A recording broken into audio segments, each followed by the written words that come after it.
Baik, yang terhormat Bapak Sekjen Kemdagri, Bapak Dirjen Otda Kemdagri Bapak Dr. Akmal Malik, yang terhormat Bapak Rektor IPDN, para narasumber dan Bapak Ibu sekalian, serta di mana saja berada. Pertama-tama terima kasih banyak pada Bapak Rektor IPDN yang telah berkenan memberikan kesempatan untuk dapat berbagi dalam diskusi di seminar ini. Panitia mohon ditampilkan materi saya. Bapak Ibu sekalian, sebagaimana tadi sudah disampaikan oleh para narasumber bahwa Undang-Undang Nomor 21 Tahun 2001 tentang otonomi khusus bagi Provinsi Papua, langsung ke next slide aja, itu lahir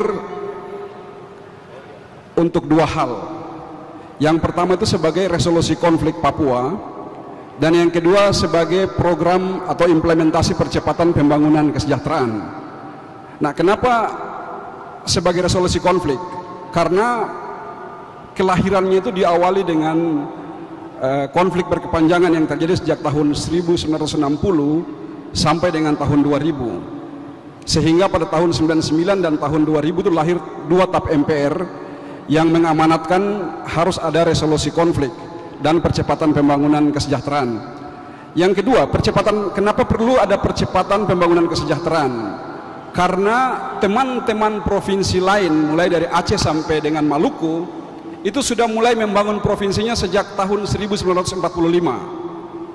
Sedangkan Provinsi Papua itu baru mulai membangun dengan Undang-Undang Nomor 19 Tahun 1969 tentang pembentukan Provinsi Irian Barat dan Kabupaten Otonom di Provinsi Irian Barat. Jadi tahun 1970 itu baru ada Provinsi Irian Barat dan 9 bupati. Oleh karena itu pembangunannya itu dimulainya belakangan. Oleh karena itu perlu didorong, diberi percepatan supaya bisa dalam satu front line bersama teman-teman provinsi yang lain. Next slide. Baik, oleh karena itu ada dua amanat di situ. Yang pertama adalah amanat untuk menyelesaikan kasus-kasus pelanggaran HAM berat masa lalu yang menjadi masalah yang selama ini tidak terselesaikan dengan baik, dan yang kedua adalah pembangunan kesejahteraan. Next slide. Jadi Bapak Ibu sekalian, saya biasa sampaikan bahwa tanah Papua, tanahnya ini itu ibarat seorang gadis yang cantik yang diinginkan oleh banyak orang. Lalu orang-orang Papua itu ibarat orang tua atau ibarat bapak dengan mama dari gadis yang cantik itu. Karena mengetahui bahwa anak gadisnya ini cantik dan diinginkan oleh banyak orang, maka bapak dan ibunya ini selalu curiga terhadap setiap laki-laki yang lewat di depan rumahnya. Apalagi kalau ada laki-laki yang berhenti tengok-tengok ke dalam, pasti mulai berbagai siapa dia ini, orang tuanya siapa, tinggalnya di mana, kerjanya di mana, untuk apa dia ke sini, dan berbagai pertanyaan lain selalu muncul. Nah, kita sendiri kalau mau memiliki gadis itu caranya macam-macam. Bisa saja kita ambil dengan paksa, atau bisa juga dengan cara yang lebih baik. Kita datang menghadap orang tuanya, kita sampaikan keinginan kita bahwa kita senang dengan anak gadisnya. Bapak, mama, kalau bapak dan mama mempercayakan anak gadis ini kepada saya, maka saya janji saya akan jaga dia dengan baik, saya akan penuhi semua kebutuhannya, dan saya akan jaga bapak dengan mama juga. Kalau kita bisa meyakinkan hati kedua orang tuanya bahwa kita bermaksud baik, maka kedua orang tuanya akan bilang begini, anak laki-laki, mohon maaf, selama ini kami hanya mendengar dari cerita-cerita orang saja bahwa anak ini orangnya jahat, tukang mabuk, tukang rampok, tukang bunuh, tapi ternyata anak ini orangnya baik. Oleh karena itu begini, tidak usah bawa anak gadis ini pergi. Bapak dengan mama ini sudah tua. Di depan rumah ini ada laut, ada kali, banyak ikan di sini. Di belakang rumah ada sagu banyak. Di sini ada sayur, di sebelah kiri ada rica, tomat, semuanya ada. Tidak usah pergi, tinggallah sama-sama bersama kita di sini. Dan kau jaga anak gadis ini, kau jaga juga kebun, kau jaga dusun, kali, laut, semua kau jaga di sini. Next slide. Nah, pada tahun 60-an kondisi Papua itu seperti itu. Jadi dari arah barat laut itu datang Jepang, menduduki Biak, Babo, Bentuni dan sebagian Jayapura. Dari arah timur itu datang Inggris dari Port Moresby, masuk di Mare. Tujuannya mau ngambil ini Papua. dari arah selatan ini, dari bawah sini kalau di pulau ini datang juga Australia dengan Selandia Baru mau ngambil juga Papua. Lalu dari arah tenggara sini datang juga Indonesia di bawah pimpinan Komodor Yosudarso mau ngambil juga Papua. Lalu dari arah timur laut datang Amerika di bawah pimpinan Jenderal MacArthur, sempat melumpuhkan Jepang di Jayapura dengan di Biak dan Babo.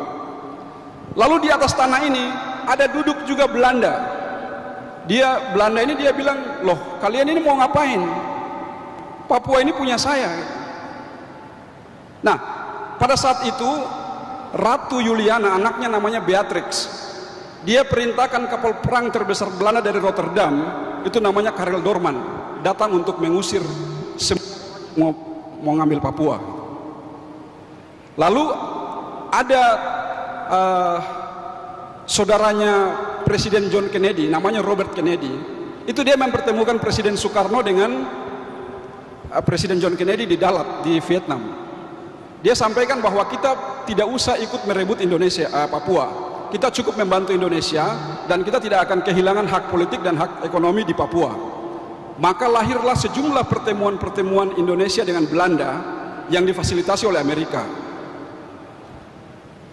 Nah, sejak itu pada tanggal 19 Desember 1969 itu Presiden Soekarno mengeluarkan Trikora yang membubarkan pemerintahan yang dibentuk oleh Belanda pada waktu itu, sehingga terjadilah perang. Maka terjadilah tindak kekerasan yang luar biasa di Papua. Next slide. Nah, ada masalah-masalah yang saya kelompokkan yang harus kita selesaikan. Kedua kelompok ini dipisahkan oleh kata di saja. Ada masalah-masalah di Papua itu sama seperti masalah pendidikan, kesehatan, illegal logging, kemiskinan dan lain-lain, marginalisasi. Sementara di atas ada masalah-masalah Papua seperti pelanggaran HAM, rasisme dan lain-lain. Next slide. Nah, ada 4 hal yang melatar belakangi kenapa kita harus selesaikan dulu masalah-masalah itu sebelum kita lakukan percepatan pembangunan kesejahteraan. Yang pertama, latar belakang sosiologis itu adanya tindak kekerasan yang terjadi sejak tahun 1960 yang berpotensi terjadi pelanggaran HAM. Dan yang kedua, adanya ingatan penderitaan atau memoria pasionis. Jadi ketika terjadi perang puluhan, itu banyak anak-anak kecil yang menyaksikan bagaimana orang tua mereka itu gugur di depan mata mereka. Dan ketika mereka tumbuh menjadi dewasa, ini ada memoria, ada ingatan. Lalu anak-anak yang tidak sempat menyaksikan ini diceritain secara lisan turun-temurun bahwa dulu orang tua kalian itu mati dalam peperangan. Oleh karena itu kalian harus ingat, harus balas dendamnya. Oleh karena itu keadaan ini harus kita selesaikan. Kita harus sembuhkan dulu luka hati, baru kita bisa lakukan percepatan pembangunan kesejahteraan dengan damai. Next. Yang kedua, latar belakang filosofis. Sebagaimana kita ketahui bahwa perbuatan melanggar hukum dan HAM itu dapat merusak kebersamaan, dapat merusak nilai-nilai kebajikan, keadilan dan seterusnya. Next slide. Yang ketiga, ada 2 tap MPR. Jadi pada tahun 1998 ketika terjadi gejolak sosial dan gejolak politik di Papua, itu 1 tahun berikutnya tahun 99 lahir tap MPR nomor 4 tahun 99 tentang GBHN. Kemudian tahun berikutnya tahun 2000 lahir lagi tap MPR nomor 4 tahun 2000 tentang rekomendasi kebijakan dalam penyelenggaraan otonomi daerah. Nah, di dalam kedua tap MPR ini ada 2 amanat untuk Papua. Yang pertama, penyelesaian kasus-kasus pelanggaran HAM berat masa lalu. Yang kedua, melaksanakan percepatan pembangunan kesejahteraan di Papua. Next slide. Yang keempat, latar belakang yuridis. Ini secara operasional yang poin ketiga, ada amanat dalam Undang-Undang Otsus sebagai penjabaran dari tap MPR tadi untuk kita harus segera menyelesaikan kasus-kasus pelanggaran HAM. Karena Bapak Ibu, kalau Bapak Ibu baca, Bapak Ibu dengar berita di berbagai media tentang semua permasalahan yang terjadi di Papua, itu hanya satu saja, masalah pelanggaran HAM. Oleh karena itu, hal apa yang bagi orang Papua menjadi masalah, maka hal itulah yang sebaiknya kita selesaikan dulu sebelum kita melakukan hal-hal yang lain. Oke, next slide. Saya kira, jadi dulu kita melihat masalah Papua itu sepele saja. Kita melihat masalah Papua hanya disuarakan oleh segelintir orang saja. Dan masalah Papua kita anggap hanya diperjuangkan oleh sekelompok separatis saja. Bapak Ibu sekalian, pada tahun 60-an waktu Trikora, itu pejuang-pejuang Papua Merdeka seperti yang tadi Pak Komar sampaikan itu benar, bahwa sekarang ini tambah besar. Tahun 80-an itu mereka berjuang di hutan, karena waktu itu mereka lari ke hutan.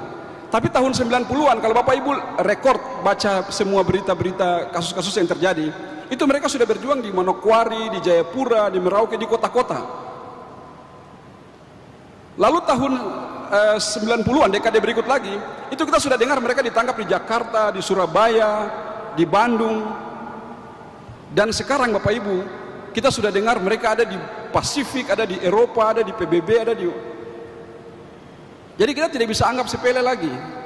Harus kita serius menyelesaikan apa yang menjadi rekomendasi dari TAP MPR tadi. Next slide.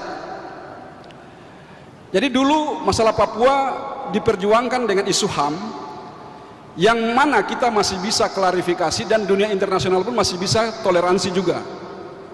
Tapi ketika ada momentum untuk masalah Papua itu diperjuangkan dengan isu rasisme, maka rakyat Papua ini akan bangkit, akan merasa harga dirinya dan martabatnya direndahkan, dan dunia internasional pun akan bersimpati. Ini sangat berbahaya. Oleh karena itu, maka perlu penanganan masalah Papua secara lebih serius dan bermartabat. Oleh karena itu tadi saya kasih subtopik itu, bagaimana menyelesaikan masalah-masalah Papua secara bermartabat dengan cara rekonsiliasi.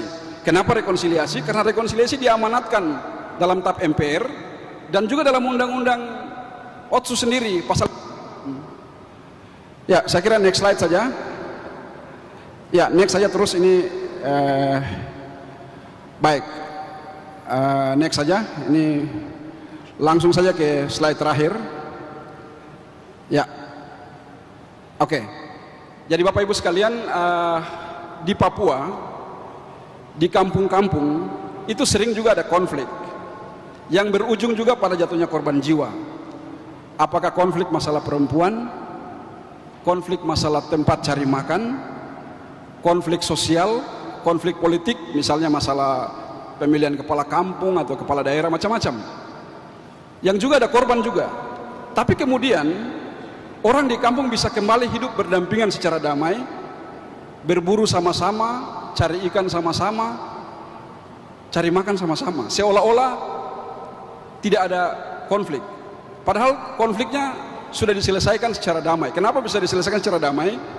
Karena pertama, pihak pelaku biasanya datang kepada pihak korban, mengakui kesalahan, meminta maaf, dan rekonsiliasi. Rekonsiliasi itu biasa kalau dari apa kita sebut restitusi. Restitusi itu semacam kalau dari negara kepada rakyat namanya kompensasi, tapi kalau rakyat dengan rakyat ganti rugi. Jadi kalau Ibu Vivi ini saya tabrak mobilnya, Ibu akan marah sama saya. Kalau saya membenarkan diri dan menyalahkan Ibu, maka konfliknya akan semakin besar. Tapi kalau saya minta maaf kepada Ibu bahwa saya tadi salah, saya bermaksud menghindar seorang ibu yang menyeberang, tapi lihat Ibu Vivi dari arah yang berlawanan sehingga terjadi tabrakan. Oleh karena itu saya mohon maaf. Selanjutnya saya akan memperbaiki, mengganti kerugian yang timbul, maka nanti Ibu ini bisa memaafkan saya. Jadi pertama harus ada pengungkapan kebenaran, lalu saling memaafkan atau rekonsiliasi, dan yang ketiga adalah kompensasi atau ganti rugi. Nah, dulu Otsus ini lahir sebenarnya sebagai resolusi konflik, dimaksudkan untuk menyelesaikan masalah itu. Oleh karena itu kita harus kembalikan Otsus ke ranah yang tepat. Yang pertama, dia sebagai resolusi konflik antara orang Papua dengan Jakarta. Yang kedua, sebagai instrumen percepatan pembangunan kesejahteraan di Papua. Saya kira itu poin saya. Demikian, terima kasih, waktu saya kembalikan. Terima kasih.